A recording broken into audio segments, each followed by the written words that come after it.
you know, when you are shooting certain guys, you know, like it is on, like you're about to see some shit.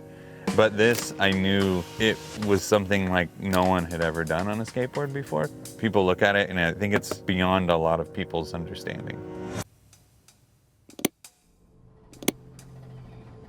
This was back in 2003, before like social media or anything like that. So really no one knew what we were doing. Drive all the way to the end and turn around.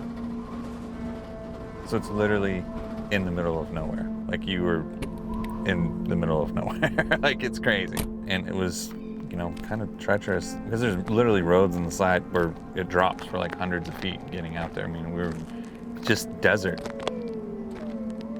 You know, there's rattlesnakes everywhere, there's coyotes. It's like, it's an insane place. Like I would always laugh thinking to myself, like, how did I end up here?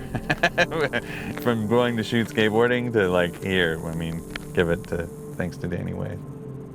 He wanted to take like street skating, that same mindset, but going 45 miles an hour, almost as fast as you are down the freeway at a, you know, a 40-foot gap.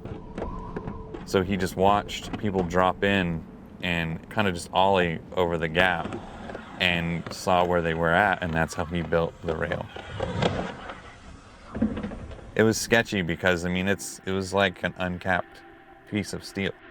One of the first attempts of skating the thing, his board just stuck into it. I mean, it would impale you if it were to hit you and obviously instantly kill you. You know, and we would go every morning and sweep the ramp off and make sure there was no rocks, but if your wheel hits a rock and you're flying towards an uncapped piece of steel, you're bummed. And I was like thinking to myself, like, you're out of your mind. There was no ambulance, no helicopters. I mean, there was no cell phone service. There was nothing. It was just us in the middle of nowhere.